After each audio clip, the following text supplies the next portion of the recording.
C concentration 3। अब ये dissociate होता है तो हम कहते हैं एट इक्विलिब्रियम C में से C अल्फा डिसोसिएट हुआ तो ये C अल्फा बना, जहां पर अल्फा क्या होता है, डिग्री ऑफ डिसोसिएशन। और डिग्री ऑफ डिसोसिएशन का मतलब क्या होता है कि भाई जितने मोल्स आपने लिए और उनमें से कितने डिसोसिएट हो गए। तो अल्फा जो होता है वो ये कि भाई number of moles dissociated divided by total number of moles taken initially, शुरू में जितने लिए और कितने डिसोसिएट हुए, उन दोनों का जो रेशियो होगा वो डिग्री ऑफ डिसोसिएशन कहलाएगा। अब C माइनस C अल्फा को मैंने यहाँ पर C1 माइनस अल्फा लिख दिया। अब वीक एसिड है तो इक्विलिब्रियम भी होगा, इक्विलिब्रियम है तो इक्विलिब्रियम कांस्टेंट भी होगा। अब इस वीक एसिड के इक्विलिब्रियम कांस्टेंट को हम लिख रहे हैं Ka, इसको हम रिप्रेजेंट कर रहे हैं Ka for acid.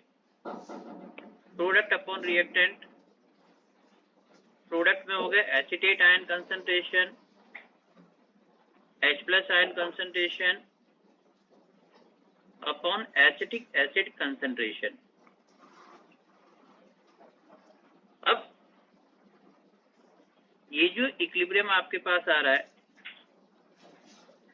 Ka week acid का डिसोसिएशन कांस्टेंट, अब उस Ka का H+ के साथ रिलेशन देखो, हम कहते हैं कि डायरेक्टली प्रोपोर्शनल रिलेशन आ रहा है। जितना ज्यादा K की वैल्यू होगी उतना ज्यादा H+ आएगा, और जितना ज्यादा H+ उतनी ज्यादा उसकी एसिडिक नेचर, एसिडिक स्ट्रेंथ। तो देखो ऑर्गेनिक के अंदर जब हम पढ़ते हैं ना कि इनमें एसिडिक स्ट्रेंथ का ऑर्डर क्या होगा, तो वो एसिडिक स्ट्रेंथ का ऑर्डर बनाते हैं किस बेसिस पर, उसकी Ka की एक्सपेरिमेंटल वैल्यू के बेसिस पर। पहले 4 ऑप्शन दिए हुए, चारों का K दिया हुआ, चारों के K को एक ऑर्डर में अरेंज कर दिया, उसका ऑर्डर एसिडिक नेचर का बन गया K के बेसिस पर। अब हम एक्सप्लेन करते हैं कि इसके अंदर ये ज्यादा है, इसमें अंदर पुशिंग ग्रुप है, विड्रॉइंग ग्रुप है, प्लस आई है, माइनस आई है, प्लस आर है, माइनस आर है। ये जो एक्सप्लेनेशन है वो तो केवल समझाने के लिए, ऑर्डर किसके बेसिस पे बन रहा है, K के बेसिस पर। तो K की वैल्यू के डायरेक्टली प्रोपोर्शनल H+ और H+ के डायरेक्टली प्रोपोर्शनल है एसिडिक नेचर। इसका मतलब जिस एसिड का K ज्यादा होगा उसका एसिडिक नेचर ज्यादा होगा। अब हम कहते हैं नेगेटिव लॉग ऑफ Ka, सी हो जाता है pKa, negative log of Ka। अब K का नेगेटिव लॉग ले लिया तो आप इसको ये भी तो कह सकते हो pKa इज log 1/Ka। तो K की वैल्यू ज्यादा होगी तो pKa की वैल्यू कम होगी, K की वैल्यू ज्यादा तो pKa की वैल्यू कम। अब मान लो 4 एसिड लिखे हुए और उनका pKa लिख दिया, पूछा इसमें से स्ट्रॉन्गर एसिड कौन सा होगा, तो जिसके pKa की वैल्यू कम होती है उसका एसिडिक नेचर ज्यादा होता है। तो एसिडिक नेचर का pKa के साथ तो इनवर्सली रिलेशन हो गया, K के साथ डायरेक्ट रिलेशन हो गया। ये एक बेसिक कंसेप्ट है जो हम ऑर्गेनिक के अंदर एसिडिक नेचर को एक्सप्लेन करने के लिए यूज करते हैं।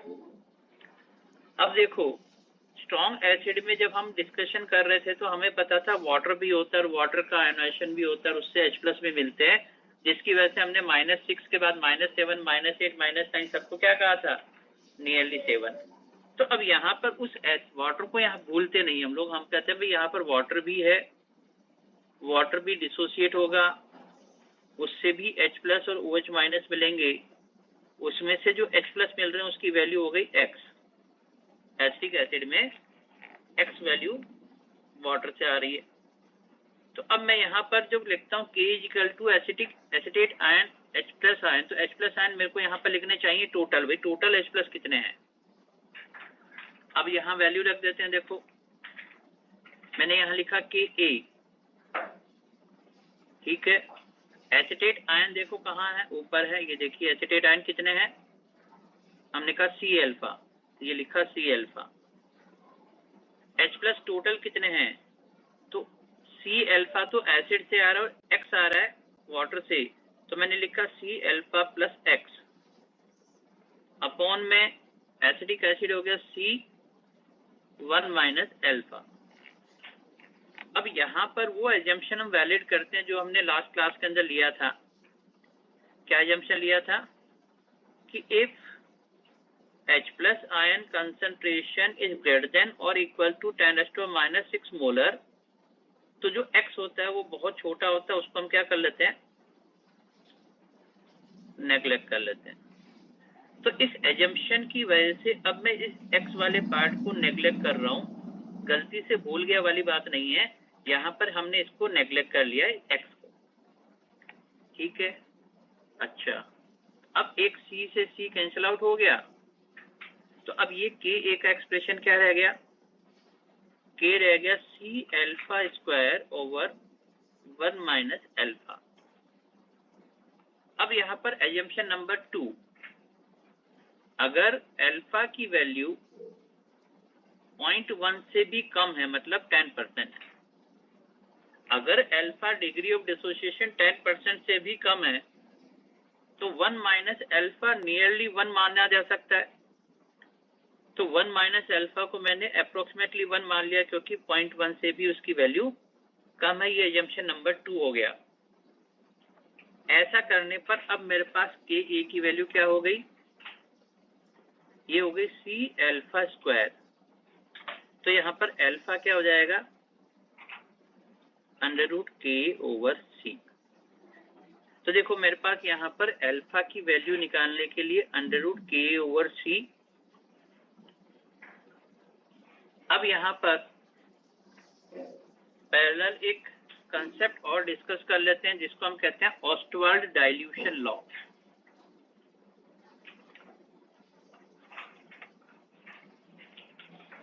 सर एक बार थोड़ा सा ऊपर स्क्रॉल करना। अब भी कर देते हैं बेटा, अब भी कर देते हैं। देखो ऑस्टवाल्ड डाइल्यूशन लॉ क्या होता है उसको बताने से पहले इसको अभी थोड़ा सा शो कर देते हैं। देखो ये लीजिए, और ऊपर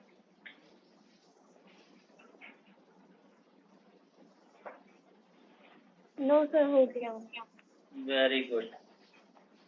अब ऑस्टवाल्ड डाइल्यूशन लॉ ये कहता है, देखो सामने यहाँ पर अल्फा का हमने फॉर्मूला लिखा हुआ है, √Ka ओवर C। K तो आयोनाइजेशन कांस्टेंट है, ऑब्वियसली कांस्टेंट होता है।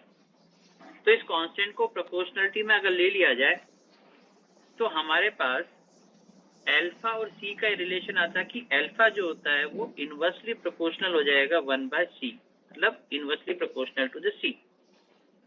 अब बताओ C क्या है यहाँ पर, कंसंट्रेशन। अगर कंसंट्रेशन कम है तो अल्फा क्या होगा, ज्यादा। भाई C कम है तो अल्फा ज्यादा। अब कंसंट्रेशन कम का मतलब क्या हुआ, मैंने सॉल्यूशन में पानी मिला दिया, डाइल्यूट कर दिया। जब सॉल्यूशन में पानी मिलाएंगे, डाइल्यूट करेंगे, तो डाइल्यूट करने पर कंसंट्रेशन कम हो जाएगी, और कंसंट्रेशन कम हो जाएगी तो अल्फा क्या हो जाएगा, बढ़ जाएगा। अभी अल्फा होता क्या है, डिसोसिएशन। किसका होता है, वीक इलेक्ट्रोलाइट का, वीक एसिड का, वीक बेस का, सॉल्ट का, किसी का भी। तो अगर कोई भी वीक इलेक्ट्रोलाइट हो, चाहे वो वीक एसिड हो, वीक बेस हो, सॉल्ट हो, या कोई जो पूरा डिसोसिएट नहीं होता है, उस वीक इलेक्ट्रोलाइट में आप पानी मिलाते जाओ।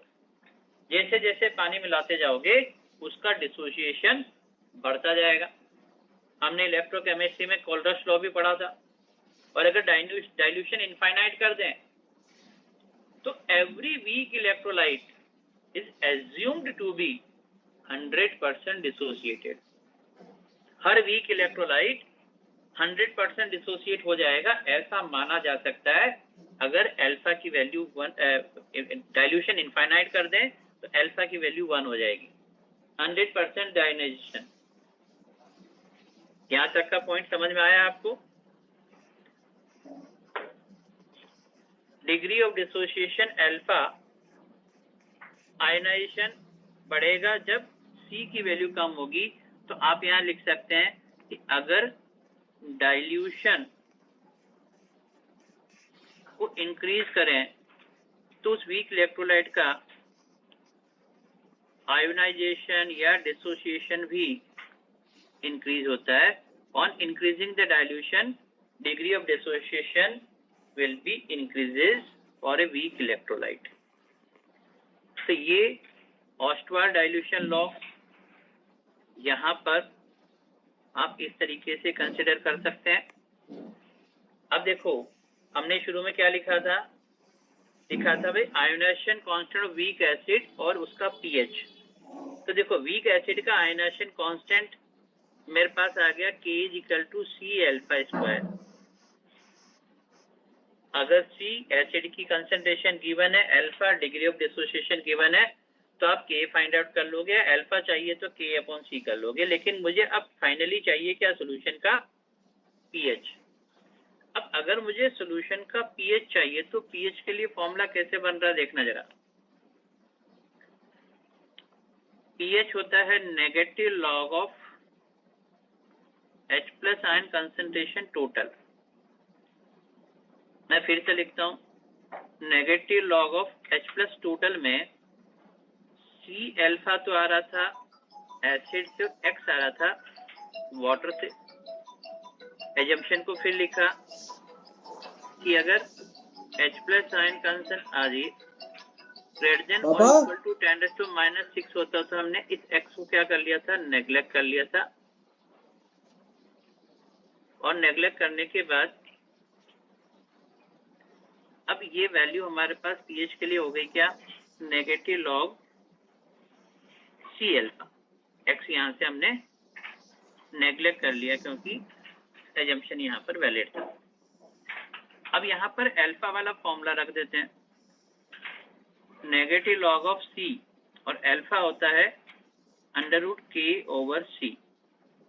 हमने अल्फा का फॉर्मूला यहाँ पे रख दिया। अब बाहर जो C है उसको रूट के अंदर ले जाना है। क्या करेंगे? बाहर वाला C रूट के अंदर लेना, तो स्क्वायर करके हमने उसको अंदर ले लिया। अब देखो एक C से C कैंसिल आउट हो गया, तो मेरे पास फाइनली जो पीएच का फॉर्मूला बना ये हो गया नेगेटिव लॉग √K/C। अगर मुझे किसी वीक एसिड का पीएच निकालना है तो negative log of √K/C। K given होगा, एसिड की कंसंट्रेशन गिवन है। इस फॉर्मूले पे यूज करके आप पीएच कैलकुलेट कर सकते हैं। अल्फा के लिए ये फॉर्मूला है, K के लिए C∝², और अगर नेग्लेक्ट नहीं करना हो तो K के लिए आप फिर ये यूज करेंगे C∝² और 1 - अल्फा, अगर नेग्लेक्ट नहीं होता है तो ये सभी फॉर्मूले अभी हमने डिस्कस कर लिए, ये वीक एसिड के लिए कंसिडर होते हैं। यहां तक नोट कर लिया भाई आपने?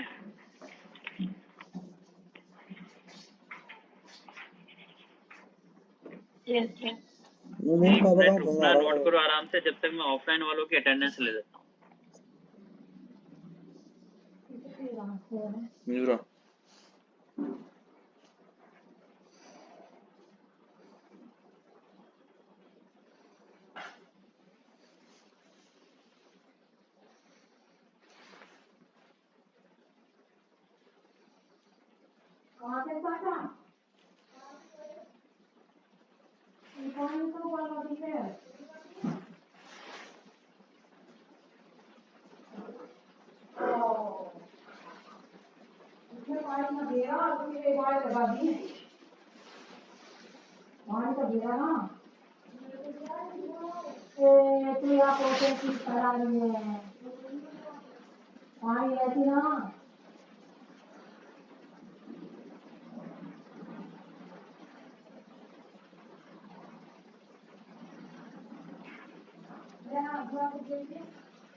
ये नोट कर लिया भाई यहाँ तक।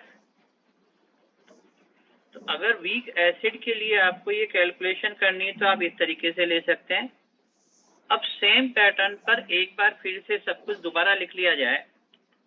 अगर वीक बेस के लिए हो तो देखो यहां पर मैंने लिखा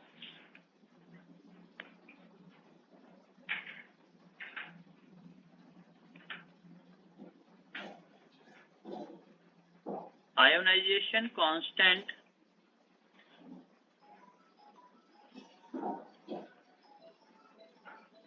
for weak base and its pH. इस बार वीक बेस का आयनाइजेशन कांस्टेंट और उसका pH.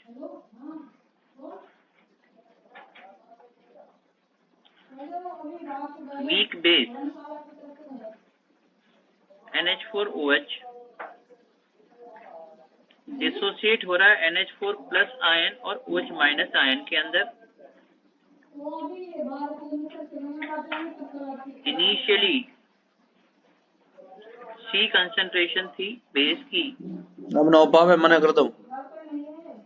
At equilibrium C1 minus alpha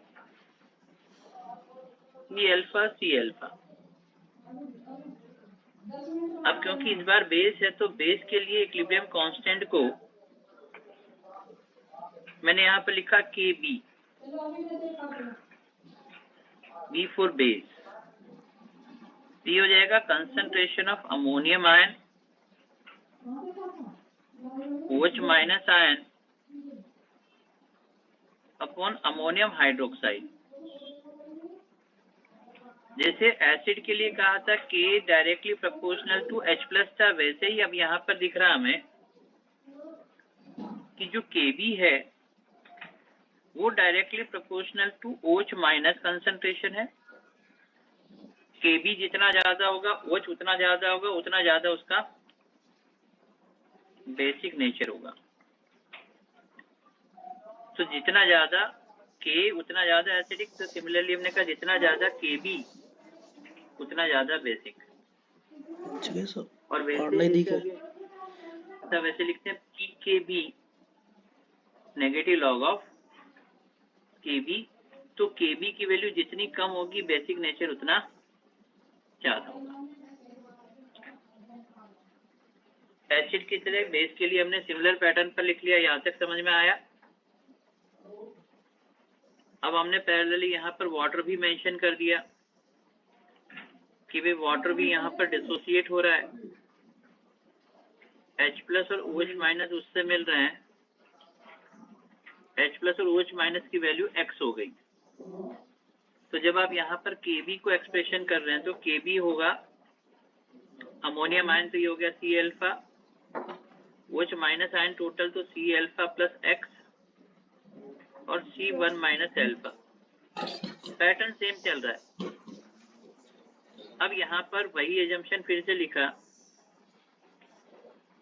mention किया इफ H प्लस नहीं, इस बार OH minus concentration greater than और इक्वल टू 10⁻⁻6 मोलर। X को हम नेग्लेक्ट कर लेंगे बेस, इसलिए X को यहाँ पर नेग्लेक्ट करने के बाद ये X यहाँ से कैंसिल आउट हो गया, C से C कैंसिल आउट हो गया। तो KB आप लिख रहे हैं C alpha square over 1 minus alpha. Now assumption number 2, alpha less than 0.1 और 10%। याद कर रहा हूँ। तो 1 माइनस अल्फा को नियरली 1 कंसिडर कर लिया। तो यहाँ पर KB हो गया C अल्फा स्क्वायर और अल्फा हो गया √KB ओवर C। अल्फा हो गया √KB ओवर C। तो देखो पैटर्न सिमिलर चल रहा है, केवल A की जगह B लिख दिया। वहां पर अल्फा था √K ओवर C, यहाँ पर हो गया √KB ओवर C। अब मुझे यहाँ पर पीएच चाहिए, तो क्योंकि बेस है पहले आएगा pOH negative log of OH minus concentration, इसको लिखा negative log of C alpha plus X, X को नेग्लेक्ट करने के बाद ये हो गया negative log of C alpha. Yes sir. Alpha की वैल्यू रखी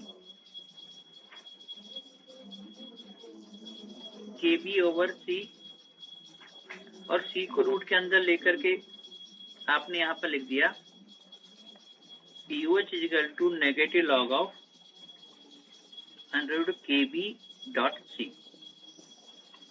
वहां पर KB एसिड के अंदर pH equals to under root K into C था, यहाँ पर POH KB इंटू C हो गया, एक स्टेप बढ़ जाएगा। केवल आंसर pH में देना, तो मुझे क्या करना पड़ेगा 14 माइनस POH करना पड़ेगा, तो अब आंसर मुझे आंसर pH के टर्म में मिल जाएगा। ये पॉइंट यहाँ तक सेम पैटर्न पर जैसा वीक एसिड के लिए लिखा था, सिमिलर पैटर्न पर हमने वीक बेस के लिए फिर से लिख दिया। तो एक ही जैसा पैटर्न है, आप दोनों को इसी पैटर्न पे याद रख सकते हैं।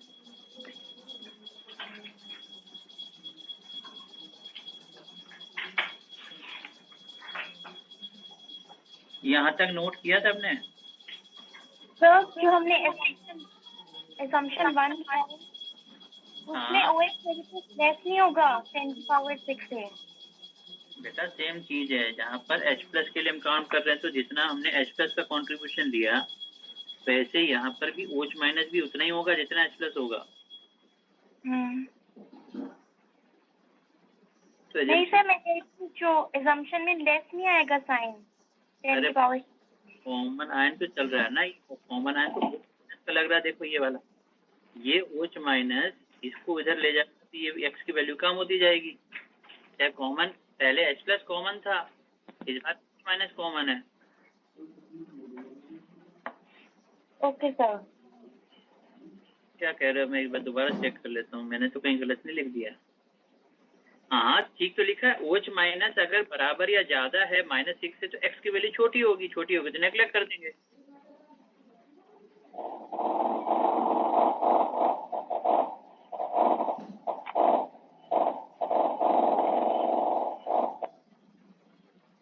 क्लियर है बेटा? Yes sir. ओके, नोट किया भाई सब लोगों ने? तो वीक एसिड या वीक बेस का पीएच फाइंड आउट करने के लिए KB या Ka की हेल्प की जरूरत पड़ती है, और इस तरीके से आप उसका पीएच फाइंड आउट कर लेते हैं। मोटर वाला पीएच देखो 14। आपस में रिलेशन क्या है? अगर K दे करके KB पूछ लिया जाए या KB दे करके K पूछ लिया जाए, तो यहाँ पर हमने लिया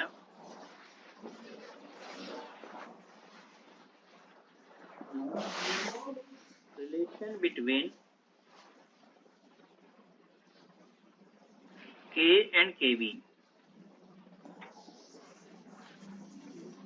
इसके लिए मैंने मान लो एक एग्जांपल लिया, कोई वीक एसिड लिया, अभी ये H प्लस और F माइनस में डिसोसिएट हो रहा है, तो इसके लिए Ka लिख रहे हैं, H plus F minus upon HF। अब ये जो F माइनस है वो उस वीक एसिड का क्या है? Conjugate base. अब उस कॉन्जुगेट बेस को मैंने वाटर के साथ इंटरेक्ट किया, तो ये HF और OH माइनस बन गया। उस कॉन्जुगेट बेस के लिए लिख रहा हूँ KB HF OH minus upon F minus. बताओ वाटर क्यों नहीं लिखा इसमें? वाटर किस में इन्वॉल्व हो गया? KB के अंदर, क्योंकि कंसंट्रेशन क्या थी उसकी? कांस्टेंट। अब हम ये कह रहे हैं कि K KB दोनों हमारे पास है, अगर k को मल्टीपल कर दें kb के साथ तो मुझे kw मिल जाता है।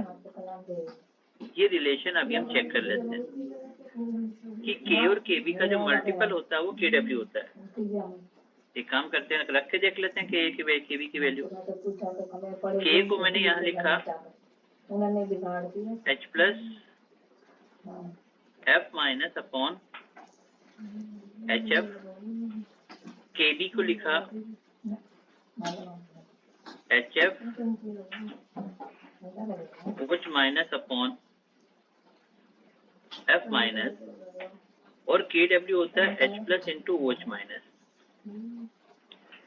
अब जरा वेरीफाई कर लेते हैं कि क्या ये रिलेशन बन रहा। तो देखो hf से hf कैंसिल हो गया, F से f माइनस से f माइनस कैंसिल आउट हो गया, H तो प्लस बच और क्या रहा H है, माइनस, इस तरफ h प्लस, इधर OH माइनस। इसका मतलब ये दोनों का मल्टीपल करने पर मुझे h plus into OH minus kw मिल गया। तो k इंटू kb करने पर kw, अगर मान लो k दिया हुआ है तो kw अपॉन kb कर देंगे या kw अपॉन k कर देंगे। एक दूसरे को इस तरीके से इंटर कन्वर्ट कर सकते हैं। अच्छा, जैसे हमने स्ट्रॉन्ग एसिड बेस के लिए pH का रिलेशन कैसे निकाला था, स्ट्रॉन्ग एसिड बेस के लिए pH का रिलेशन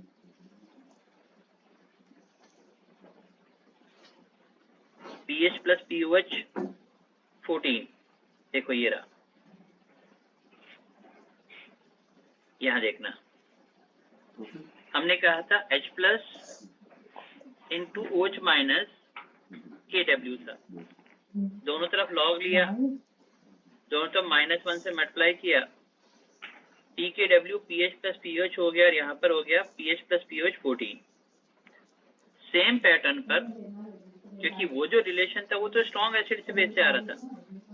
अब यही चीज आप यहाँ पर KW KA का मल्टीपल KW, सॉरी KA और KB का मल्टीपल KW होता है, इसको भी आप ये लिख सकते हैं कि W equals to K into KB, दोनों तरफ लॉग ले लें, log KW log KA plus log KB -1 both side minus log KW minus log KA minus log KB minus log KW का हम लिख रहे हैं PKW माइनस लॉग K को लिख रहे हैं PKA और माइनस लॉग KB को लिख रहे हैं PKB। तो PKA प्लस PKB PKW के इक्वल हो गया। PKW होता है 10⁻14 का नेगेटिव लॉग, तो यहाँ पर हो गया 14 equals to PKA plus PKB। इसका मतलब pH प्लस POH 14 के इक्वल कब लिख रहे थे, जब दोनों एसिड और बेस स्ट्रॉन्ग से डायरेक्टली मुझे H प्लस OH माइनस मिल रहे थे। लेकिन ये वाला वीक एसिड से आ रहा है, ये वाला वीक बेस से आ रहा है, तो वीक एसिड वीक बेस से आएगा, तब भी उसमें PKA प्लस PKB की वैल्यू किसके इक्वल हो जाएगी, 14 के इक्वल हो जाएगी। तो स्ट्रॉन्ग एसिड बेस के लिए pH प्लस POH 14 हो गया और वीक एसिड बेस के लिए PK प्लस PKB 14 हो गया। क्या वाटर तो है ना, ये रहा,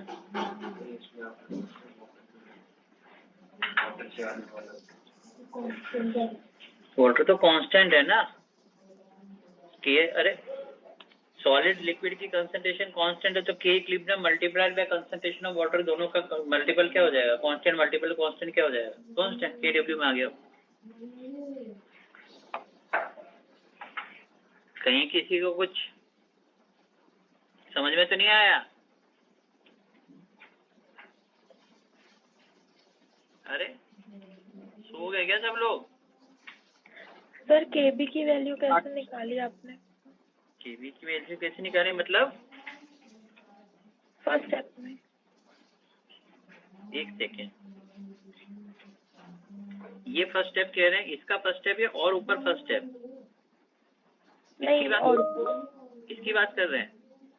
हाँ ये वाली, ये वीक बेस है, conjugate base, conjugate base water के साथ इंटरेक्ट करके HF और OH माइनस हो रहा है, तो इसका इक्विलिब्रियम को मैंने लिखा KB। वाटर कांस्टेंट था तो कांस्टेंट में चला गया, तो अपने प्रोडक्ट बाय रिएक्टेंट लिख दिया यहाँ पर।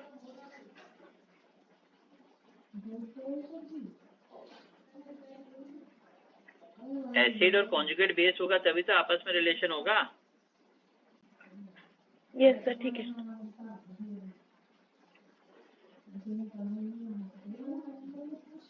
अब हम यहाँ पर लिख रहे हैं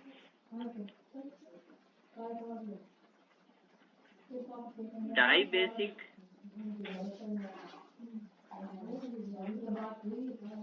पॉलीबेसिक एसिड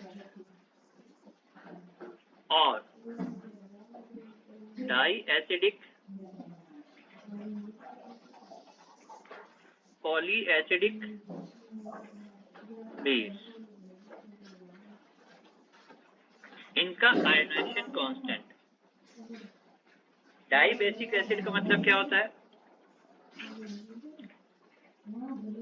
जो 2H+ दे। अब देखो मैंने लिखा H2S, 2H+ देते हैं, पहले एक H+ दिया, HS- बना, इसका इक्विलिब्रियम कांस्टेंट हो गया Ka1, क्योंकि 2H+ दे रहा ना, एक एक करके देगा। फर्स्ट आयोनाइजेशन का आयोनाइजेशन कांस्टेंट हो गया Ka1, और ये जो HS- अब ये दोबारा डिसोसिएट हो रहा है H+ और S2- के अंदर। इस सेकंड डिसोसिएशन का इक्विलिब्रियम कांस्टेंट हो गया Ka2।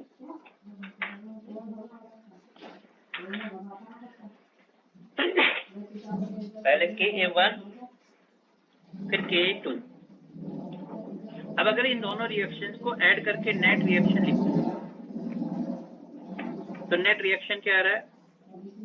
H2S 2H+ S2-। तो नेट रिएक्शन का जो Ka है उसको K1 और K2 की टर्म में हम कैसे लिखते हैं? तो हमने पढ़ा था K1 multiply by K2। Very good. तो हमने कहा था कि अगर रिएक्शंस को ऐड करते हैं तो उनके इक्विलिब्रियम कांस्टेंट मल्टीपल हो जाते हैं। तो अगर हमारे पास एक इस टाइप से डाई बेसिक एसिड है तो उसका जो Ka होगा वो K1 इंटू K2 के मल्टीपल के इक्वल हो जाएगा। अगर मान लो ट्राई बेसिक एसिड है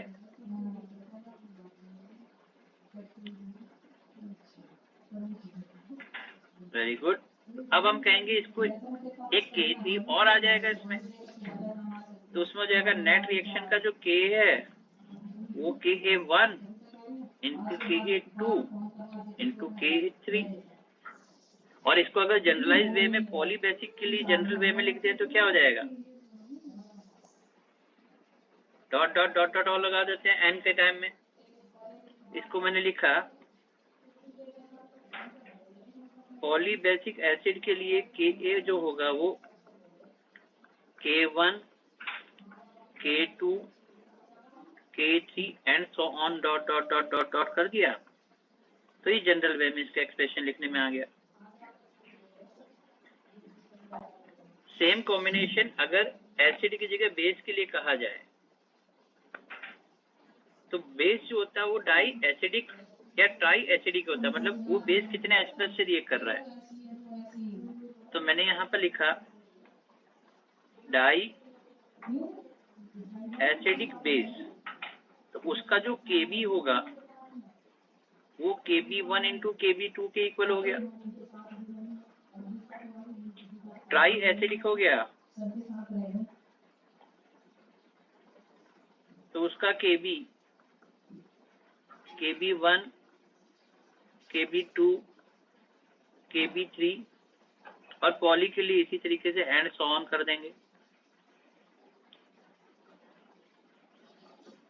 तो डाई बेसिक ट्राई बेसिक के अंदर K1, K2, K3 इस तरीके से आपस में कोरिलेटेड होते हैं।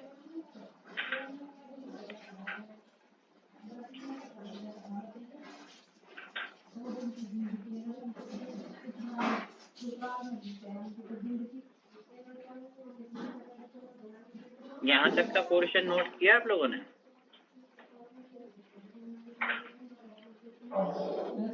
अच्छा है बताओ। डाई बोलो। डाइएसिडिक बेसिक क्या होता है सर, कुछ और ना? भाई एसिडिटी बेसिसिटी हमने पढ़ी थी ना, एन फैक्टर। एसिड के लिए कहते थे बेसिसिटी, मतलब एक H प्लस जितने नंबर ऑफ H प्लस देता है वो उसकी बेसिसिटी होती है एसिड की। क्यों कहते हैं बेसिसिटी? भाई जितना H प्लस है तो उतने ही बेस से रिएक्ट करेगा।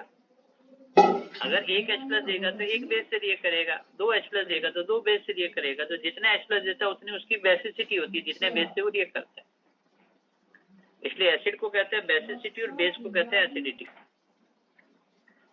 अगर लिखा है डाई एसिडिक बेस का मतलब उसने दो OH माइनस दिए, और डाई बेसिक एसिड का मतलब उसने दो H प्लस दिए। क्लियर है बेटा? ओके। अब ये तो कॉमन आयन इफेक्ट क्या होता है?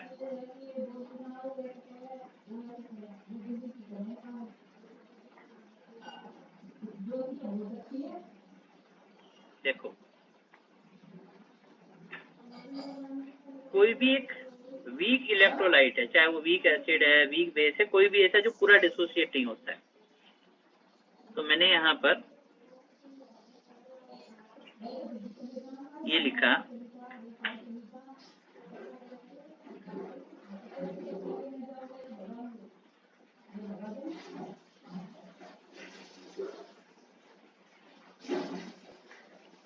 मान लो मैंने एक बीकर के अंदर 0.1 मोलर का HCl है, और ऊपर से मैंने एसिडिक एसिड डाल दिया 0.01 मोलर। ऊपर से एसिडिक एसिड इसमें मिक्स कर दिया। तो स्ट्रॉन्ग एसिड की प्रेजेंस में वीक एसिड, अब जरा समझना भाई, HCl जो था वो तो पहले से डिसोसिएट होके बैठा है तैयार, H प्लस और Cl माइनस। अगर ये 0.1 मोलर है तो ये भी 0.1 मोलर हो गया और ये भी 0.1 मोलर हो गया। अब ऊपर से आया वीक एसिड। वीक एसिड पहले ही तो परेशान था, डिसोसिएट नहीं होता है। अब ये H प्लस और ये एसिटेट आयन यहाँ पे लिख लिया CH3CO माइनस। इसको मैंने लिखा 0.01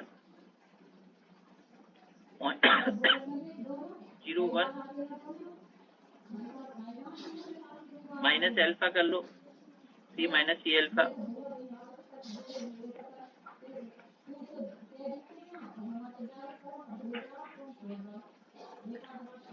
अब हमने ली चैटरलेस प्रिंसिपल पढ़ा है कि अगर कोई रिएक्शन इक्विलिब्रियम में हो, मतलब रिवर्सिबल, और उसमें प्रोडक्ट मिला दें, तो रिएक्शन किस डायरेक्शन में प्रोसीड करती है? बैकवर्ड। इसका मतलब मेरे पास जो रिएक्शन थी वो तो ये थी इक्विलिब्रियम वाली, क्योंकि वीक एसिड होता था इक्विलिब्रियम वाला है, चाहे वीक एसिड हो, वीक बेस हो, सॉल्ट हो, वीक इलेक्ट्रोलाइट हो। और उसका प्रोडक्ट, ये देखो, ये प्रोडक्ट साइड का कैटायन या एनायन, चाहे कैटायन कॉमन हो चाहे एनायन कॉमन हो, वो पहले से सॉल्यूशन में आके बैठ गया। ये कॉमन आयन पहले से सॉल्यूशन के अंदर अवेलेबल था, तो क्या ये इक्विलिब्रियम को फॉरवर्ड जाने देगा? नहीं। तो हम कहते हैं कि रिएक्शन किधर भेज रहा है? बैकवर्ड भेज रहा है। पहले ही तो वीक एसिड डिसोसिएट हो ही नहीं सकता था, उसका आयनाइजेशन बहुत कम होता है, और वो H प्लस आकर के उसके डिसोसिएशन को और ज्यादा क्या कर देता है? बैकवर्ड भेज देता है, मतलब डिक्रीज कर देता है, सप्रेस कर देता है। तो कॉमन आयन इफेक्ट ये होता है कि अगर किसी वीक इलेक्ट्रोलाइट में कॉमन कैटायन या कॉमन एनायन पहले से सॉल्यूशन में अवेलेबल हो तो उस वीक इलेक्ट्रोलाइट का डिसोसिएशन डिक्रीज हो जाता है, सप्रेस हो जाता है, कम हो जाता है, और इसी को हम कहते हैं कॉमन आयन इफेक्ट। तो हम कहते हैं, इसको मैं यहां पर ऐसे लिख देता हूं,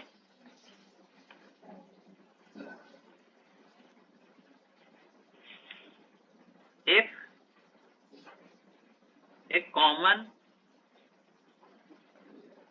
कैटायन और anion of product side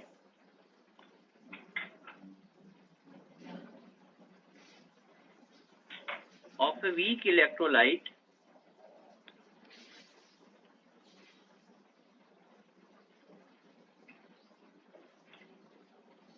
is already present in the solution.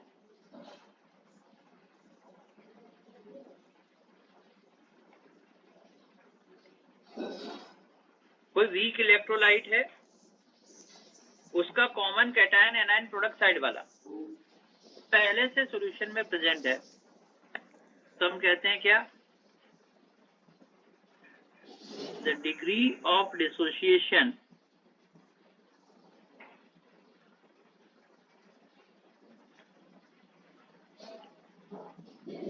Of weak electrolyte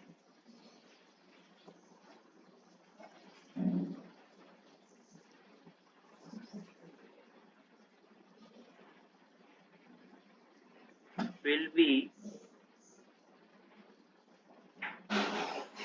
decreases।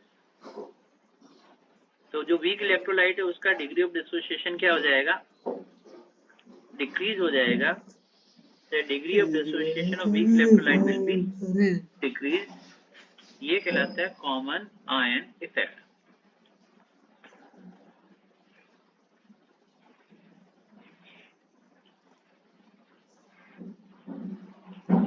ये पॉइंट समझ में आया आपको?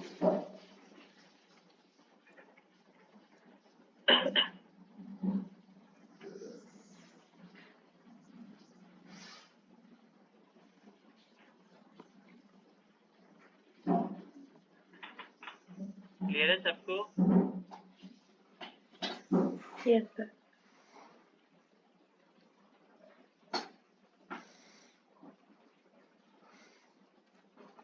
तो देखिए, हमने आयनिक इक्विलिब्रियम में शुरू में कहा था कि 4 पार्ट में डिवाइड किया चैप्टर को ताकि क्वेश्चंस को हम इजीली समझ पाएं।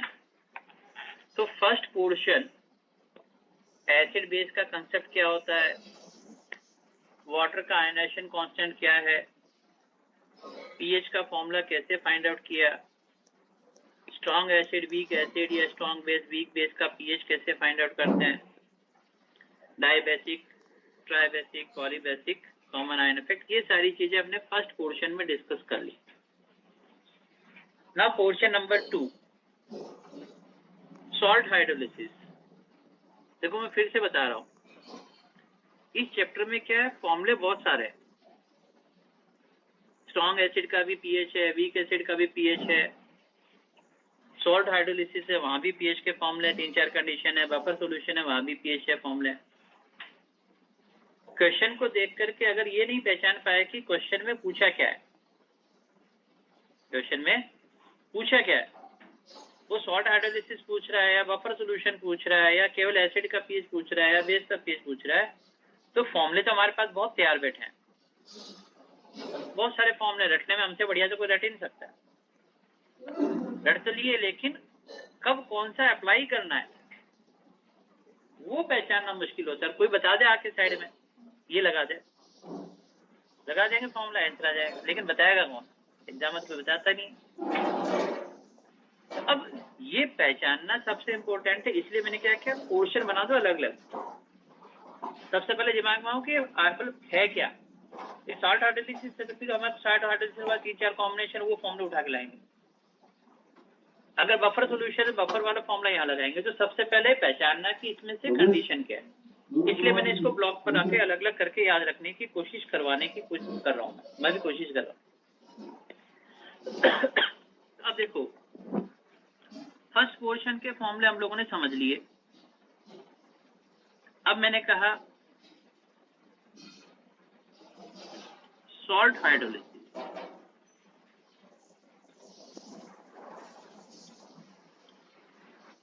मतलब एक बीकर में यहाँ पर वाटर एज ए सॉल्वेंट है, ऊपर से मैंने कोई सॉल्ट इसमें डाल दिया। क्वेश्चन बहुत छोटा सा है, उससे बताओ सॉल्यूशन का पीएच क्या होगा, इतना ही क्वेश्चन होता है। वाटर में मैंने सॉल्ट डिसॉल्व कर दिया, बताओ सॉल्यूशन का पीएच क्या होगा। और भाई सॉल्ट बनता है एसिड और बेस से, acid plus base, salt plus water. तो पीएच क्या होगा वो डिपेंड करेगा कि भाई सॉल्ट जो बना उसके दोनों पार्ट, एक एसिड का पार्ट है, एक बेस का पार्ट है, उन दोनों पार्ट की नेचर क्या थी, वो कहां से आ रहे थे, स्ट्रॉन्ग से आ रहे थे, वीक से आ रहे थे। तो अब यहाँ पर उस सॉल्ट के जो दो कंपोनेंट है उनकी नेचर के बेसिस पर हम चार कॉम्बिनेशन पहले लिख लेते हैं। पहले होगा स्ट्रॉन्ग एसिड और स्ट्रॉन्ग बेस का सॉल्ट, इसमें एसिड भी स्ट्रॉन्ग है, बेस भी स्ट्रॉन्ग है। दूसरी कैटेगरी है weak acid plus strong base salt.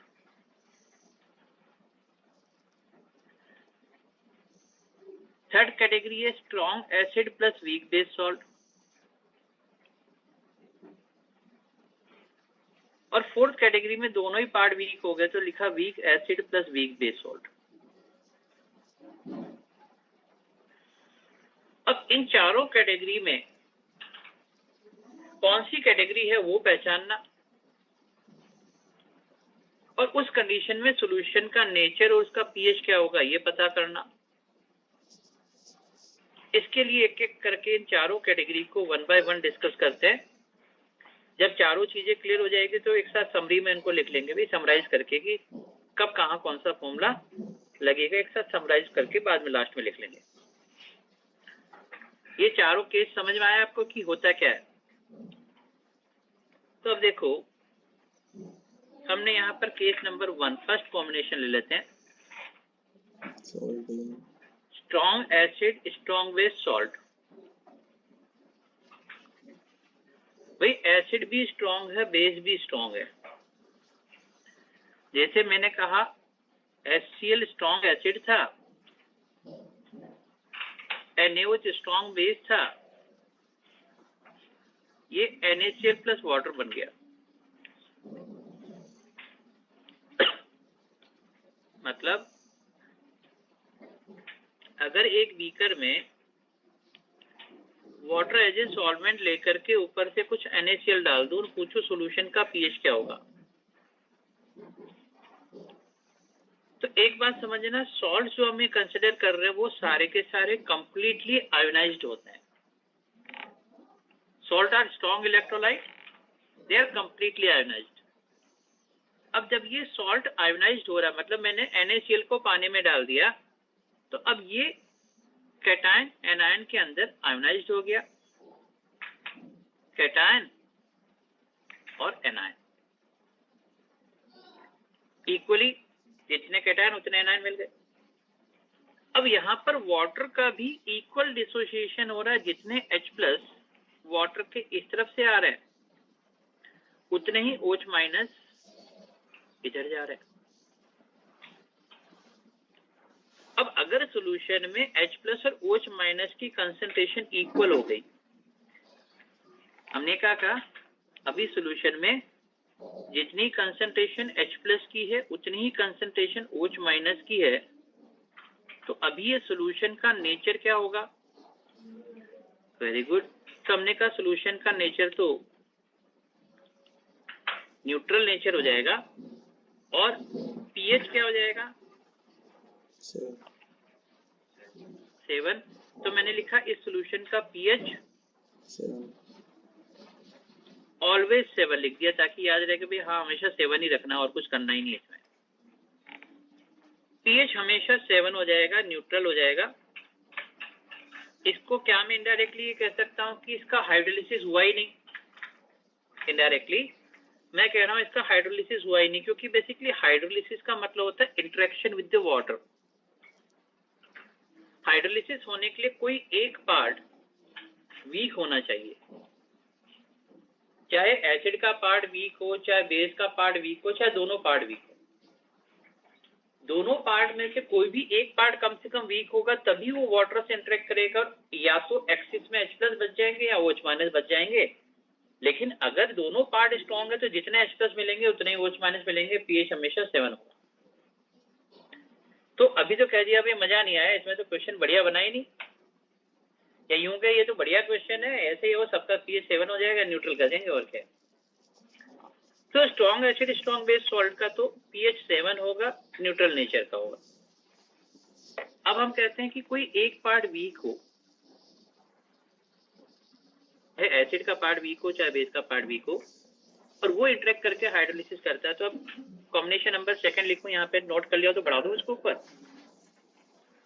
ठीक है, मैंने इसको ऊपर शिफ्ट किया और अब हम कह रहे हैं इसमें सेकंड कॉम्बिनेशन ले रहे हैं, week acid strong base salt. Weak acid लेते हैं एसिडिक एसिड और स्ट्रॉन्ग बेस लेते हैं NaOH। अगर एसिडिक एसिड और NaOH आपस में रिएक्ट करेंगे तो क्या बनेगा? Sodium acetate.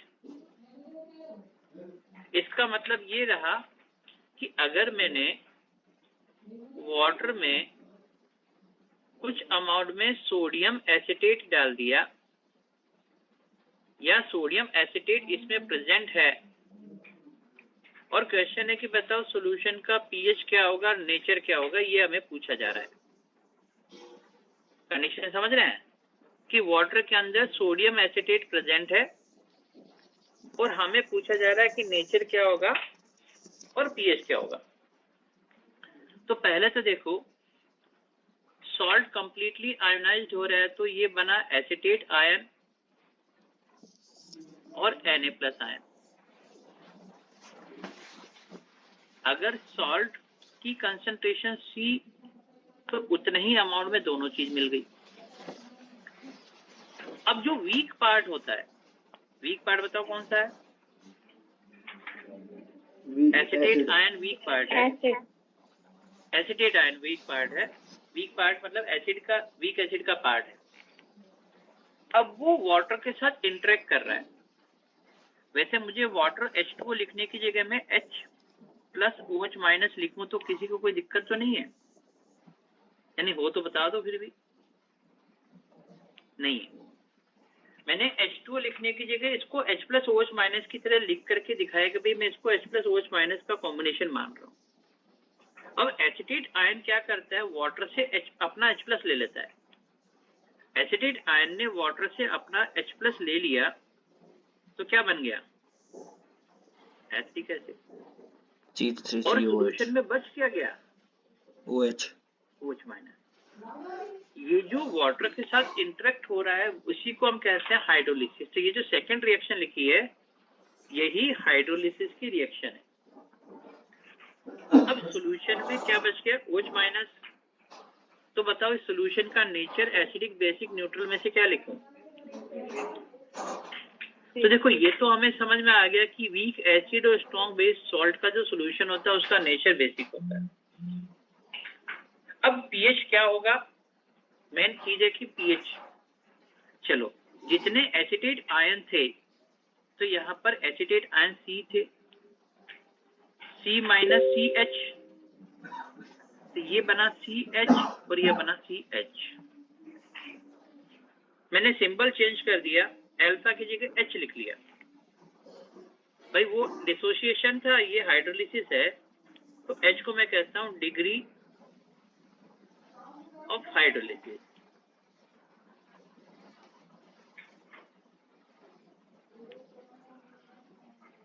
ये डिग्री ऑफ हाइड्रोलिसिस हो गया।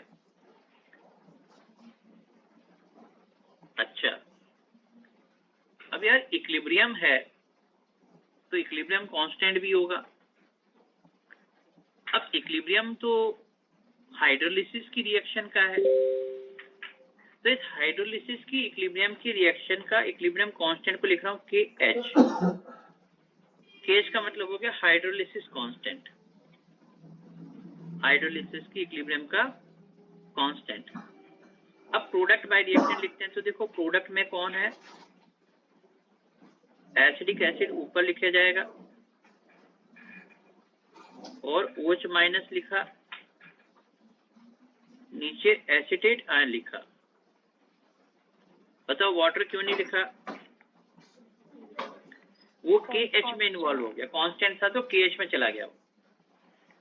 अब अगर इस इक्वेशन में मैं एक बार H प्लस को मल्टीप्लाई कर दूं, ऊपर और नीचे से डिवाइड कर दूं, यहाँ पर नहीं, OH माइनस क्यों लिखा, H प्लस लिखा। अगर इस पूरी इक्वेशन को H प्लस से मल्टीप्लाई भी कर दूं, डिवाइड भी कर दूं, तो कहीं कोई फर्क पड़ेगा क्या, नहीं पड़ेगा। लेकिन देखने का तरीका समझना, अब यहाँ पर ये जो पोर्शन है H plus into OH minus, इसको मैं क्या लिख सकता हूं, KW। और जो दूसरा पोर्शन है वो एसिटिक एसिड ऊपर है, एसिटेट आयन और H प्लस आयन नीचे है, तो ये एसिटिक एसिड के डिसोसिएशन को इन्वर्स करके लिखा हुआ 1/KA हो गया, तो ये हो जाएगा 1/KA। इसका मतलब एक रिलेशन तो मेरे पास यहाँ पर डायरेक्ट बन गया कि hydrolysis constant is KW/KA।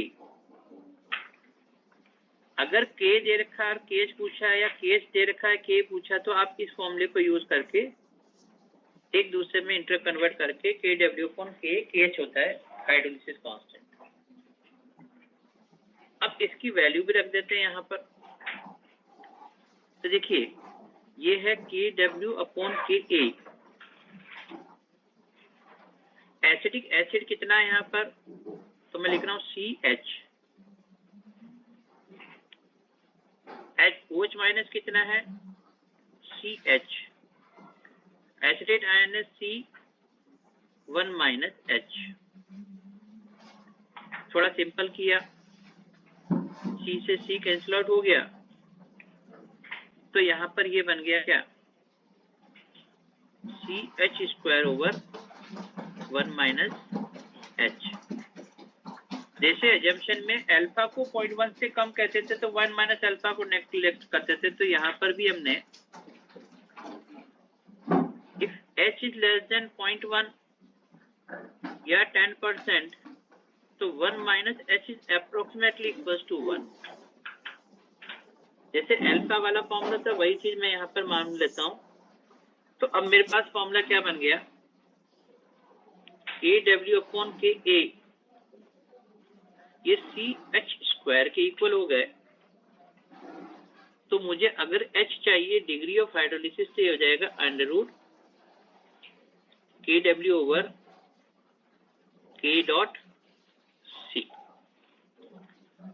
KW/K.C।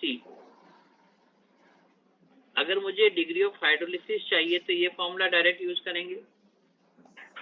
मेरे को हाइड्रोलिसिस कांस्टेंट KW और K का रिलेशन चाहिए तो ये फॉर्मूला यूज करेंगे। लेकिन मुझे दोनों में से कुछ भी नहीं चाहिए।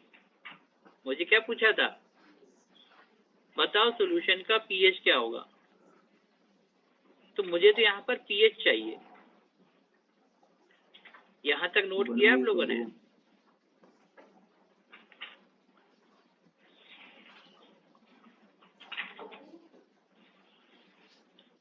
अब सॉल्यूशन का pH चाहिए और सॉल्यूशन में क्या बचा हुआ है,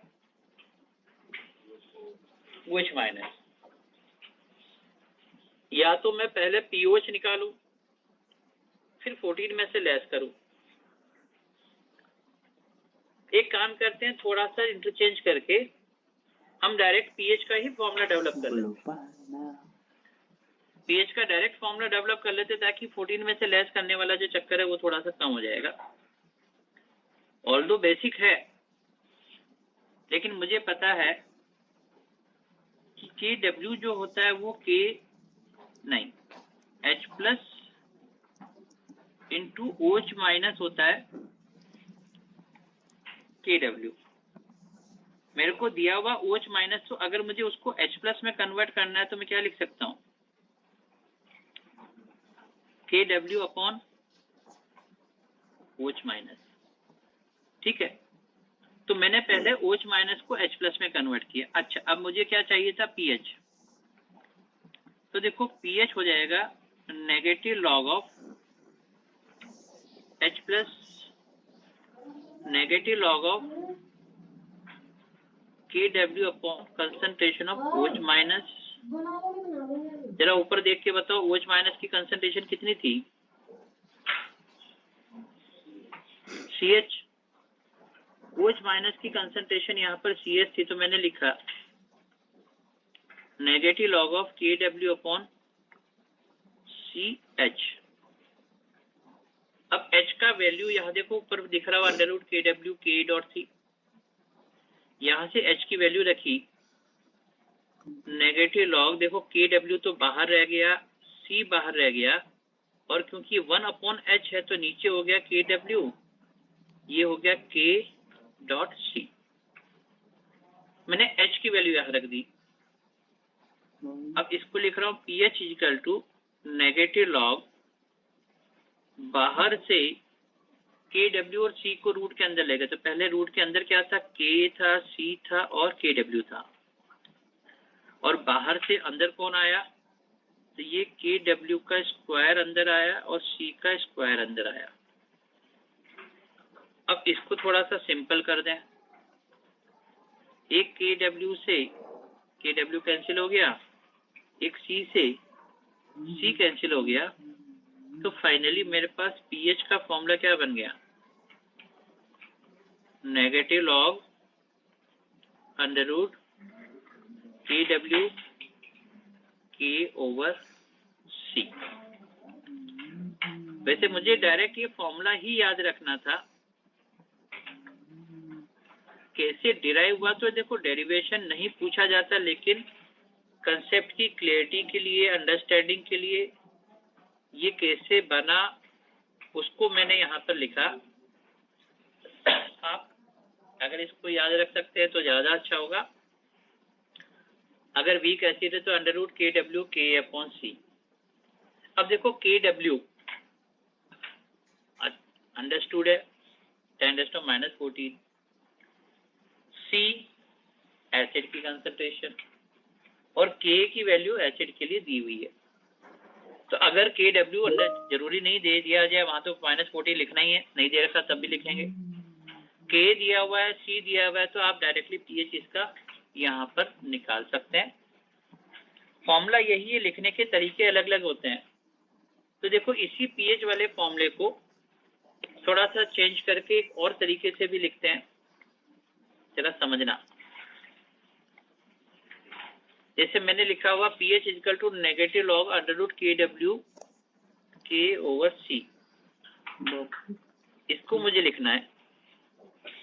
मैंने क्या लिखा, पीएच को तो पीएच रहने दिया,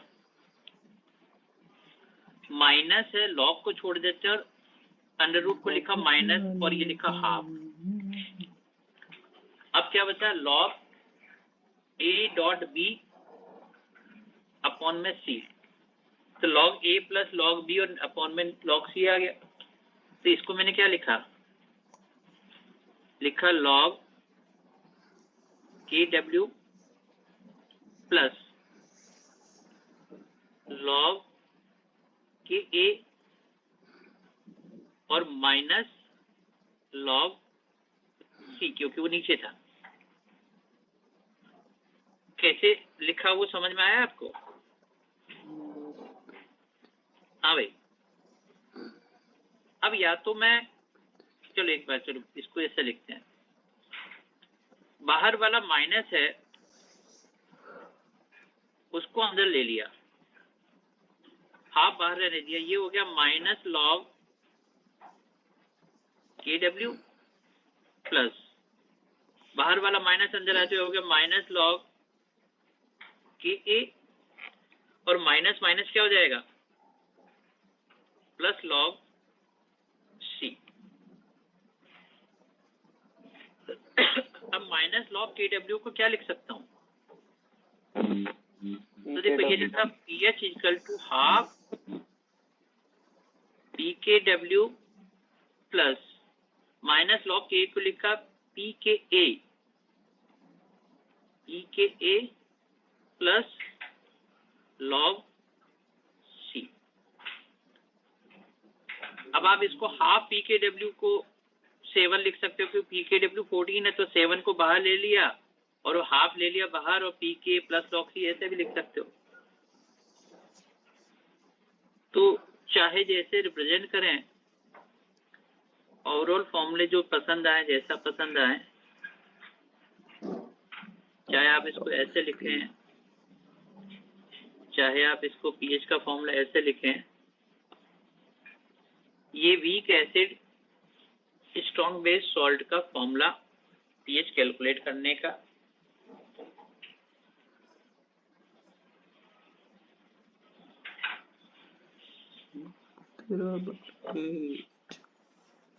इसको कभी कभी ये भी तो लिख सकते हैं पीएच इक्वल टू, ये तो हो गया 7 प्लस अभी आ गया हाफ पी के, ऐसा भी लिख सकते हैं।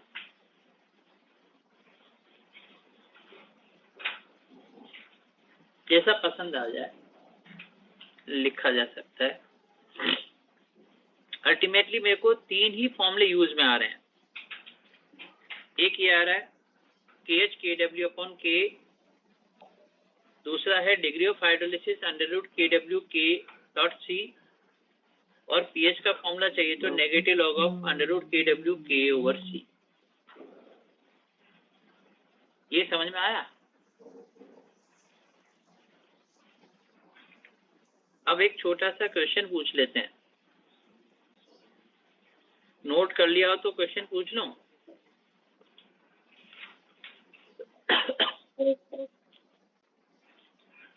तो यहाँ थोड़ा सा स्पेस कर लेता हूँ और क्वेश्चन पूछ लेता हूँ। क्वेश्चन बड़ा सिंपल सा है, ढंग से समझना। एक बीकर में 50 ml 0.1 एसिडिक एसिड लिया। ऑब्वियसली उसका के वैसे होता है 1.8 में काम करता है 2 × 10⁻⁵। कैलकुलेशन सिंपल करने के लिए मैंने 1.8 को 2 लिख दिया, 2 × 10⁻⁵ हाइपोथेटिकली के लिख लिया। अब इस 50 ml 0.1 मोलर एसिडिक एसिड में मैंने 50 ml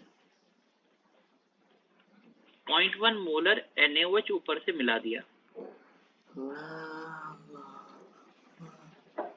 एक तरफ से एसिड मिलाया, एक तरफ से बेस मिलाया। अब क्या बन गया?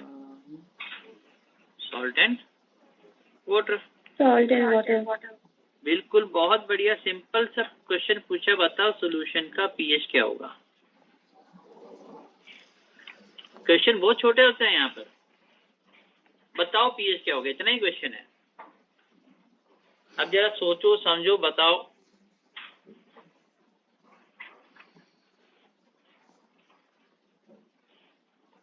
$50 ml 0.1 मोलर एसिड में 50 ml 0.1 मोलर NaOH डाल दिया। बताओ सॉल्यूशन का पीएच क्या होगा।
क्या फॉर्मूला लगा रहे हो? 12.7।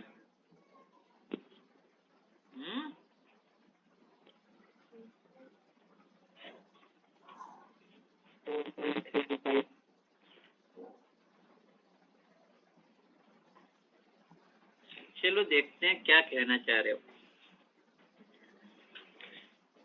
Week acid strong base salt का सॉल्यूशन है। पीएच का फॉर्मूला बताओ भाई।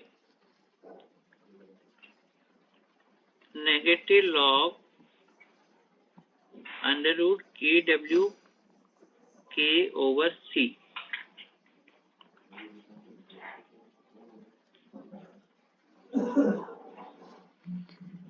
देखो इस कैलकुलेशन में KW सबको पता है, K दिया हुआ है। इसका मतलब दिमाग लगाने के लिए केवल एक ही जगह बची। बताओ C कितना लिखूं? Concentration 50 ml 0.1। अगर 0.1 लिखना होता तो मैं क्वेश्चन क्यों करवाता बताओ? है? क्या आप लोगों को मेरे सिर पे सींग लगे हुए दिख रहे हैं क्या? ऐसे मतलब कुछ भी करा दूंगा क्वेश्चन। अरे इसमें मैं बता तो रहा हूँ, दिमाग लगाने वाली चीज केवल एक ही जगह। बताओ क्या? सॉल्ट की कंसंट्रेशन कितनी लेंगे, यही समझने वाली चीज है। अगर ये समझ लिया तो बाकी सारी चीजें तो देखो कैलकुलेशन हमसे बढ़िया तो कोई कर ही नहीं सकता है कि नहीं? अब जरा समझना मैं क्या कहना चाह रहा हूँ। मैंने क्या लिया, मैं पहले इक्वेशन लिख रहा हूँ। अब जरा समझ लो, बातें मत करो। एसिड बेस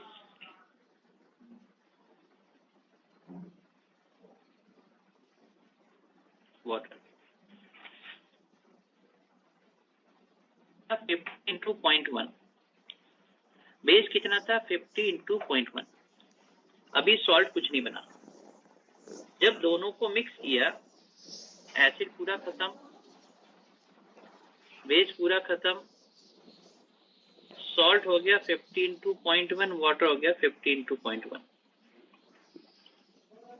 ठीक है। लेकिन जब हम लिखते हैं कंसंट्रेशन ऑफ द सॉल्ट, तो कंसंट्रेशन होता है टोटल मोल्स या मिली मोल्स, जो भी आप लिख रहे हैं, डिवाइडेड बाय टोटल वॉल्यूम। क्योंकि पहले 50 ml मिलाया, फिर 50 ml मिलाया, अब total volume of the solution कितना हो गया? 100 ml। तो टोटल मोल्स कितने हैं? 50 into 0.1 सॉल्ट के हैं, लेकिन total volume 50 ml plus 50 ml कितना हो गया? 100 ml। तो अगर ये 100 ml हो गया तो बताओ कंसंट्रेशन ऑफ द सॉल्ट को आप क्या लिखोगे? 0.1 लिखोगे?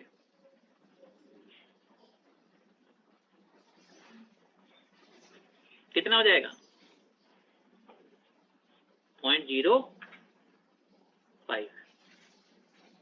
तो यहाँ पर 0.05 जो आया वही सॉल्ट की कंसंट्रेशन थी, यही हमें समझना था। बाकी सब कुछ तो हमें गिवन था। 0.05 कैसे आया, समझ में आया आपको? तो कंसंट्रेशन होती है टोटल मोल्स या millimoles divided by total volume.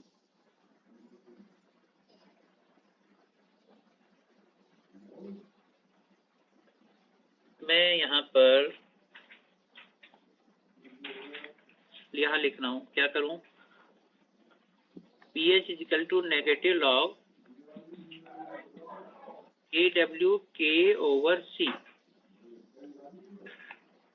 KW कितना है? नेगेटिव लॉग ले लिया। ये तो है 10⁻⁻14, ये 2 into 10⁻⁻5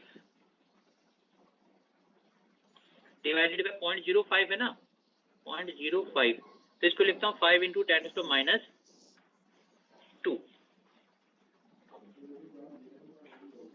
ठीक है। अब जरा पावर्स को हिसाब किताब करो, बताओ कितना लग रहा है मेरे को, सपोर्ट करो जरा। ये माइनस के 14 है, माइनस के 5 है, तो माइनस के कितने हो गए 19, और ऊपर आ गया क्या माइनस का, तो हो गया प्लस का 2, तो माइनस के कितने हो गए माइनस के 17, और 2/5 ये क्या बच रहा है 2/5, 2/5 कितना होता है 0.4 इंटू 10⁻⁻17 को मैं 4 इंटू 10⁻- कितना लिखूंगा 18। ठीक है, तो एक काम करता हूं, मैंने इसको सॉल्व करके लिख दिया यहाँ पर 4 इंटू 10⁻18, 2/5 इंटू 10⁻17 था, इसको लिखा 0.4 इंटू -17, 4 इंटू 10⁻14। अच्छा, अब ये आ गया नेगेटिव लॉग, 4 का तो रूट हो गया 2 और ये हो गया -9, इसका मतलब आप लिखेंगे 9 माइनस log 2, 9 माइनस log 2, तो log 2 होता 0.3010, तो ये कितना हो जाएगा 8.7,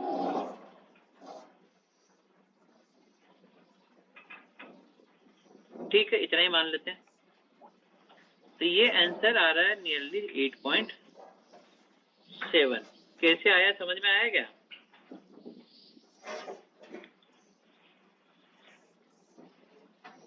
सर थोड़ा और ऊपर कर देना जरा। अभी कर देते हैं, रुको अभी कर देते हैं, यहाँ से शुरू करते हैं। देखो और कितना ऊपर है बता देना मेरे को, मैं रोक दूंगा वहीं। बस सर, बस बस बस बस, बस, ठीक है। अब नीचे जाना हो तो बताते जाना, मैं नीचे स्लाइड करता रहूंगा। ओके सर, स्टार्ट कर दो पढ़ाना। ठीक, ओके, स्टार्ट कर दिया। स्पीड बढ़ाऊं? Yes sir. हाँ, वेरी गुड। लो पहुंच गए, उतरो।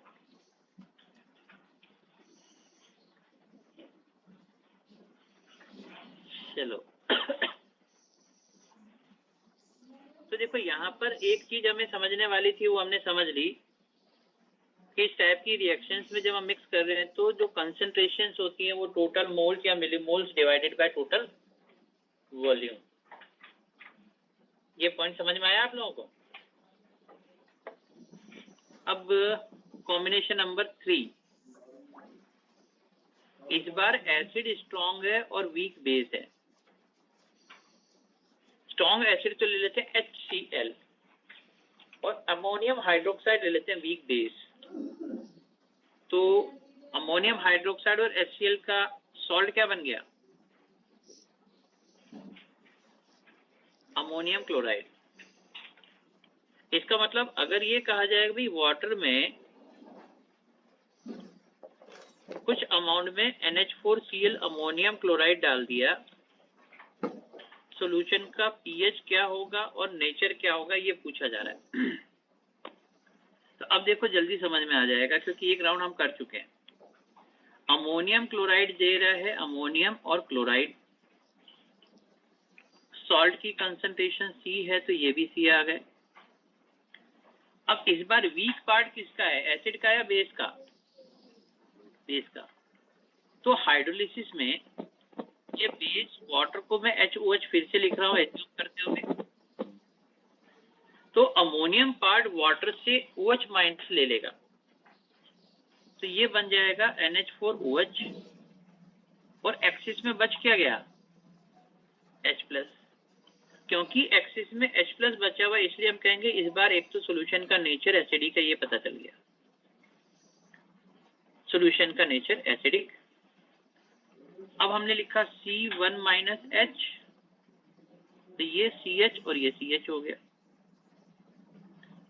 अब इस हाइड्रोलिसिस के लिए इक्विलिब्रियम तो लिख रहे हैं KH = ammonium hydroxide H+ upon में अमोनियम आयन कंसंट्रेशन। इस बार मल्टीपल भी OH माइनस से करते हैं, डिवाइड भी OH माइनस से करते हैं। OH माइनस से डिवाइड और मल्टीप्लाई करने पर ये वाला वैल्यू तो बन गया KW, और जो दूसरा पार्ट है वो बन गया 1 अपॉन में OH KB। तो एक रिलेशन तो हमारे पास डायरेक्ट यहाँ पे आ गया, KH जो होगा वो KW अपॉन KB के इक्वल हो जाएगा। देखो सिमिलर है, पिछली बार KW अपॉन KA लिखा था, इस बार KW अपॉन KB लिखा, दोनों सेम पैटर्न है। वीक एसिड था तो Ka हो गया, वीक बेस है तो KB हो गया। अब यहाँ पर आप लिख रहे हैं CH into CH over C1 minus H। ये C से C कट गया, ये बन गया CH square over 1 minus H। CH square over 1 minus H में से H को नेग्लेक्ट किया क्योंकि लिखा इफ H लेस देन 0.1 तो 1 माइनस H को मैंने नियरली 1 मान लिया। तो आपके पास ये आ गया KW KB CH स्क्वायर, तो H यहाँ पर हो गया under root KW upon KB dot C। देखो वहां था KW upon K dot C, अब ये हो गया KW upon KB dot C। मतलब दोनों फॉर्मूले अभी तक पैरेलल चल रहे हैं। K की जगह KB लिख दिया और यहाँ पर भी K की जगह KB लिख दिया। बाकी दोनों फॉर्मूले जैसे वीक एसिड के लिए थे वैसे वीक बेस के लिए भी आ गए।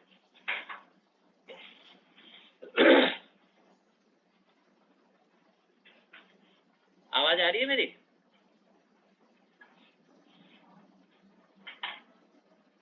अरे आवाज आ रही है क्या?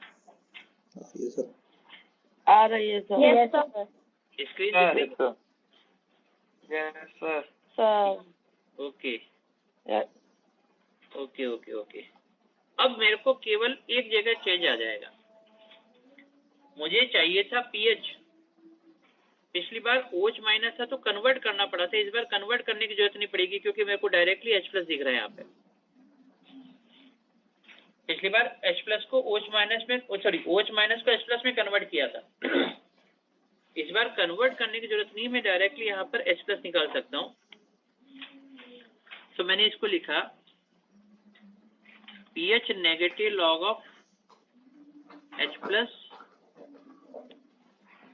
Negative log of H plus कितना हो गया CH इसे मत फाड़े नेगेटिव लॉग ऑफ बढ़ जाए C तो बाहर रखा, H को लिखा KW हैं अपॉन में KB डॉट क्या C। दवा है भले ही मुंह पर टूटा तो बाहर वाला C अंदर देख लेना लो है, तुम अपना निकाल लो।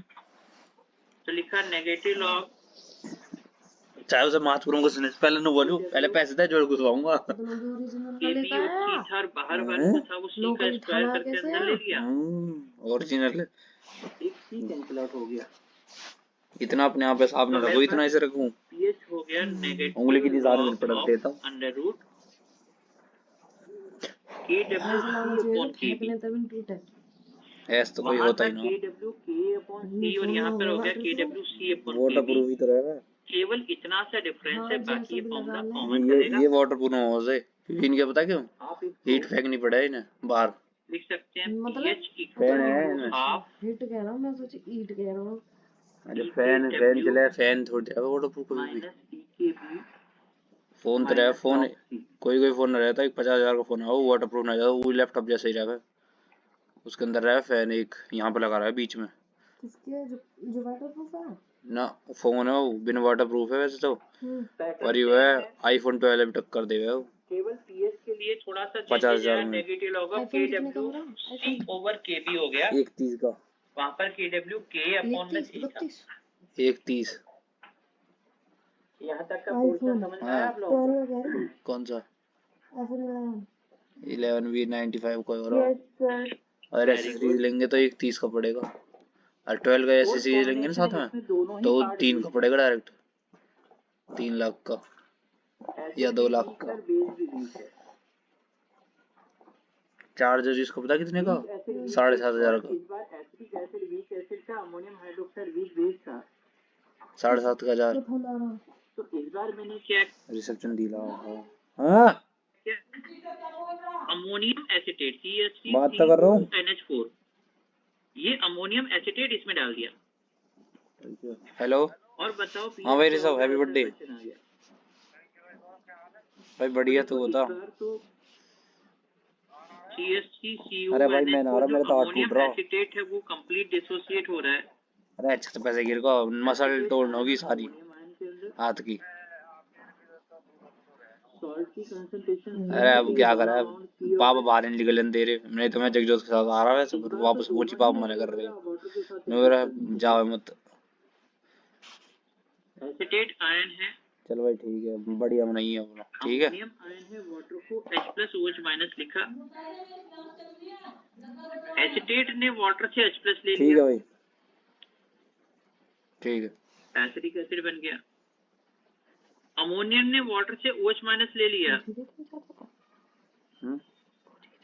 NH4OH बन गया। अब मना कर ना दी। H+ बचा हुआ दिख रहा है ना OH- बचा हुआ दिख नो रहा है, वाला तो मिल बताओ जाएंगे। सॉल्यूशन मैं का क्या pH बोला, हाथ टूट रहा। तो छोड़ो, नेचर क्या होगा, एसिडिक होगा, बेसिक होगा, नहाने के न्यूट्रल। न दौड़ने के बर्थडे इसका आज है। क्यों न्यूट्रल, क्यों, किसने कहा न्यूट्रल होगा, कैसे पता चला भाई, हैं? अच्छा ना H+ है ना OH- इसलिए न्यूट्रल हो गया। अब यहाँ पर सॉल्यूशन का नेचर क्या होगा वो डिपेंड करेगा K और Kb की जिसके में आगा मेरे में ना आ रहा, वैल्यू के बेसिस पर। सर की में आ रहा है। K और Kb की वैल्यू के बेसिस पर ये डिपेंड कर रहा है। हमने कहा Ka ज्यादा तो H+ ज्यादा, और Kb ज्यादा तो OH- ज्यादा। अगर आप देखें जो Ka गिवन है, अगर उसकी वैल्यू Kb से ज्यादा हो तो ये सॉल्यूशन एसिडिक होगा। अगर K से ज्यादा है Kb तो बेसिक होगा, और K और Kb नियरली इक्वल है तो न्यूट्रल होगा। इसका मतलब सॉल्यूशन का नेचर एसिडिक, बेसिक और न्यूट्रल में से क्या होगा वो K और Kb की वैल्यू पर डिपेंड करेगा। अगर K ज्यादा तो एसिडिक, Kb ज्यादा, बेसिक, लगभग बराबर है तो न्यूट्रल। चलो ये तो पता चल गया। अब ये हो गया C1-H, C1-H, ये CH, ये CH। इक्विलिब्रियम लिखते हैं, लिखा KH, प्रोडक्ट में लिख रहे हैं एसिडिक एसिड, अमोनियम हाइड्रोक्साइड, नीचे लिखा एसिटेट आयन,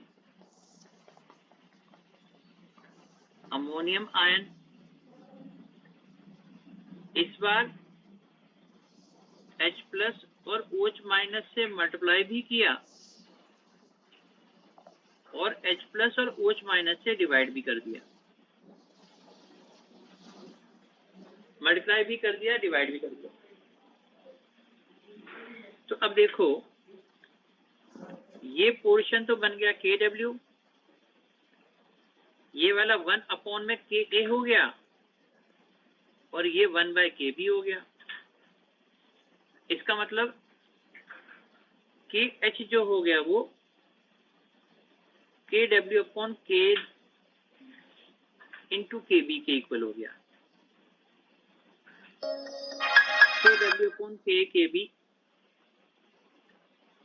चलो अब मैंने लिखा KW/K Kb, ना जैसे पानी तो ना आया यहाँ पर है CH, यार, बुलाया तो बाबू ने फोन करा रहे वाला बस। C1-H। ठीक है तेरा। इस बार देखो C तो कट ही गया, आप इसको लिख सकते H square upon 1 minus H square. 1 minus H को नेग्लेक्ट कर दे तो एच की वैल्यू क्या आ जाएगी, अंडर रूट में के डब्ल्यू के बी। ये दो फॉर्मूले तो समझ में आ गए, लेकिन अभी भी क्वेश्चन वहीं अटक गया, पीएच का फॉर्मूला कहां से लाएंगे, क्योंकि पीएच के लिए ना तो मेरे को सॉल्यूशन में H प्लस दिख रहा है, ना सॉल्यूशन में OH माइनस दिख रहा है। डिग्री ऑफ हाइड्रोलिसिस से पीएच का फॉर्मूला तो बन गया। यहां तक नोट किया आपने? Yes sir.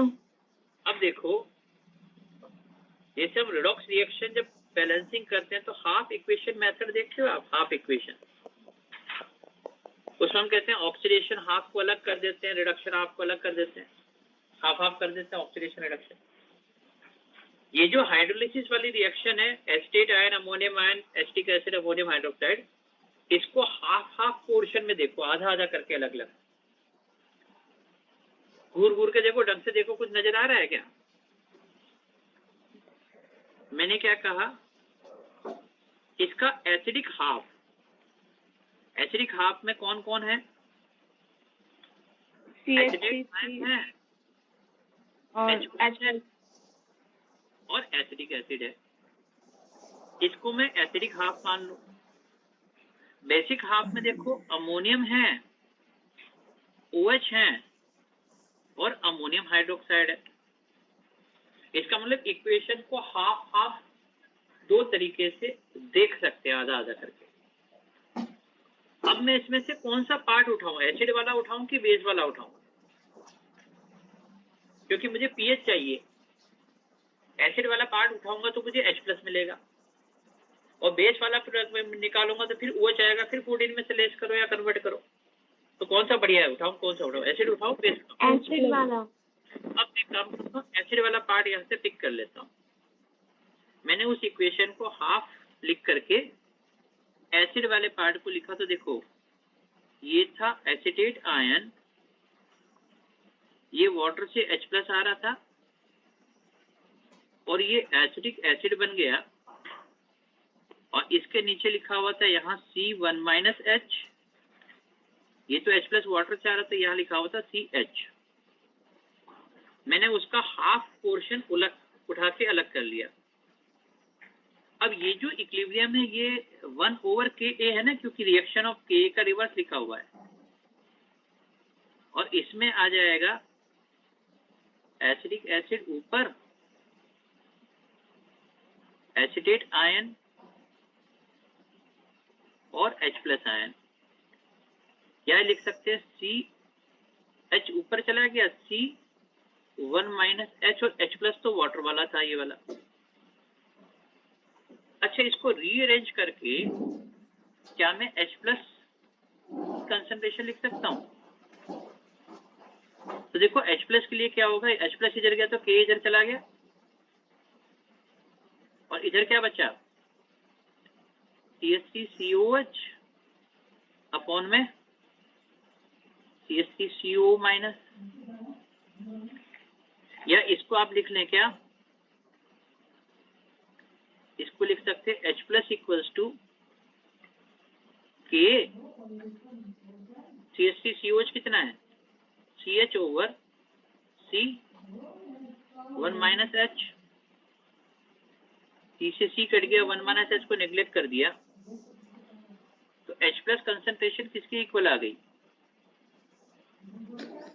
K और H के। ये वाला H है, ये वाला K है, 1 माइनस H कैंसिल आउट,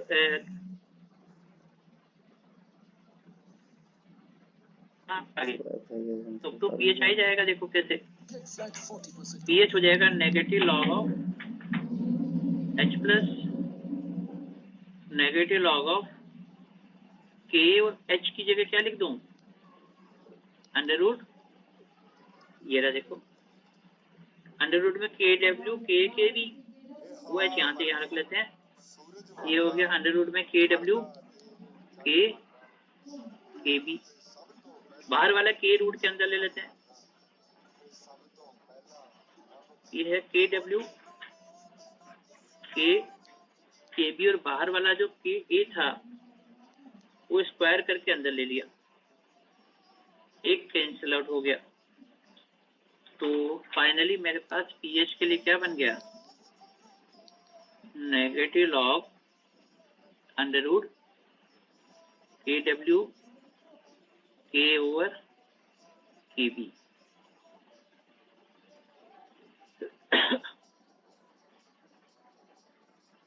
ये बन गया KW K ओवर KB। आप इसको लिख सकते हैं half PKW plus PKA minus PKB। अब इस फॉर्मूले को देख करके एक चीज और कह सकते हैं कि वीक एसिड और वीक बेस का जो सॉल्ट होता है उसका पीएच सॉल्ट की कंसंट्रेशन पर डिपेंड नहीं करता है,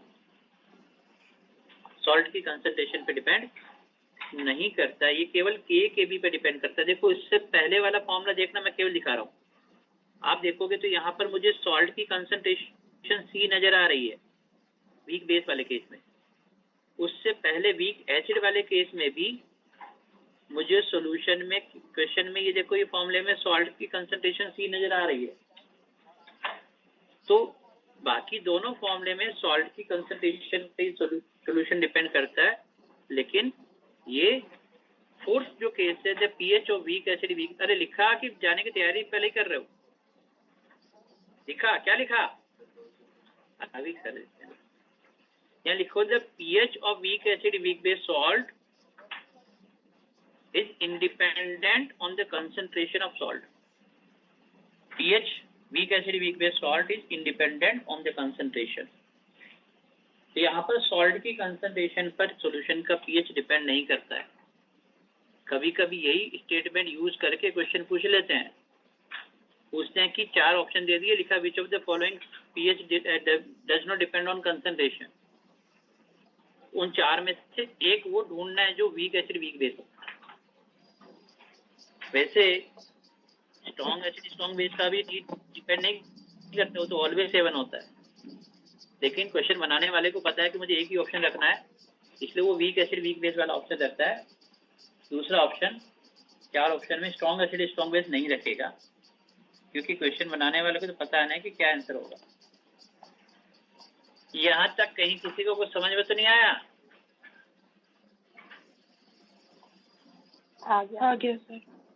आ गया तो 1 मिनट रुको, एक बार मैं अटेंडेंस आप लोगों की डाउनलोड कर लूँ और उसके बाद फिर थैंक यू है।